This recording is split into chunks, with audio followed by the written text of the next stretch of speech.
नमस्कार दोस्तों, अनमोल विचार में आपका स्वागत है। आज हम आत्मा और परमात्मा एक प्रेरणादायक कथा के बारे में जानेंगे। तो दोस्तों आइए शुरू करते हैं। बहुत समय पहले एक ऋषि हिमालय के तंद्राओं में तपस्या कर रहे थे। उनके ज्ञान और ध्यान से प्रभावित होकर कई शिष्य उनके पास शिक्षा लेने आते थे। उन्हीं में से एक था आनंद, जो सत्य की खोज में वहां पहुंचा था। एक दिन आनंद ने ऋषि से पूछा, गुरुदेव, आत्मा और परमात्मा का क्या संबंध है? क्या आत्मा अलग है या वही परमात्मा है? ऋषि ने मुस्कुराकर कहा, आनंद, इस प्रश्न का उत्तर शब्दों में देना कठिन है।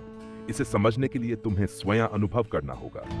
लेकिन मैं तुम्हें एक कथा सुनाता हूं जिससे तुम इसे महसूस कर सकोगे। आत्मा और परमात्मा की कथा एक समय की बात है। एक छोटी जल की बूंद समुद्र के किनारे एक पत्ते पर पड़ी थी। वह बूंद बहुत बेचैन थी और सोच रही थी, मैं इतनी छोटी हूं, तुच्छ हूं, मेरा कोई अस्तित्व नहीं। यह विशाल समुद्र कितना महान है, कितना विस्तृत है। काश मैं भी इतनी बड़ी होती।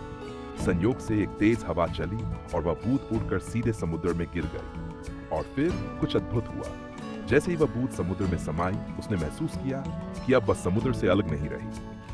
अब वह न केवल एक बूंद थी, बल्कि वह पूरा समुद्र बन चुकी थी। उसकी सारी सीमाएं समाप्त हो गई।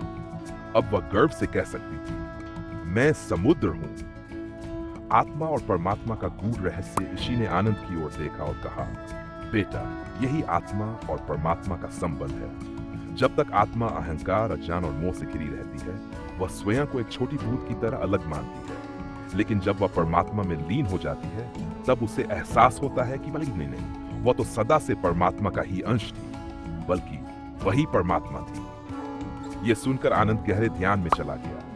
धीरे धीरे उसे अनुभव होने लगा कि उसका शरीर नश्वर है, परंतु उसकी आत्मा शाश्वत है। जैसे जल की बूंद समुद्र में मिलकर समुद्र बन जाती है, वैसे ही आत्मा परमात्मा में मिलकर उसी का अंश बन जाती है। कुछ समय बाद उसने आंखें खोली और हाथ जोड़कर कहा, गुरुदेव, अब मैं समझ गया।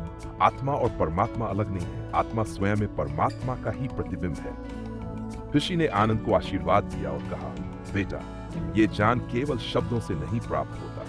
इसके लिए साधना, भक्ति और आत्मचिंतन आवश्यक है। जो अहंकार और मोह को त्याग कर परमात्मा में समर्पित हो जाता है, वही वास्तविक आनंद को प्राप्त करता है। यह सुनकर आनंद का हृदय आनंद से भर गया। उसने अपने जीवन को आत्मा की सच्चाई के अनुसार जीने का संकल्प लिया और पूरे संसार में इस ज्ञान को फैलाने निकल पड़ा। सारांश, आत्मा और परमात्मा अलग नहीं, बल्कि एक ही है। जब तक अहंकार और अज्ञान बना रहता है, आत्मा स्वयं को अलग समझती है। जब आत्मा परमात्मा में विलीन होती है, तो उसे वास्तविक शांति और मुक्ति प्राप्त होती है। मैं ही ब्रह्मास्मि का अनुभव ही आत्मा और परमात्मा का वास्तविक ज्ञान है।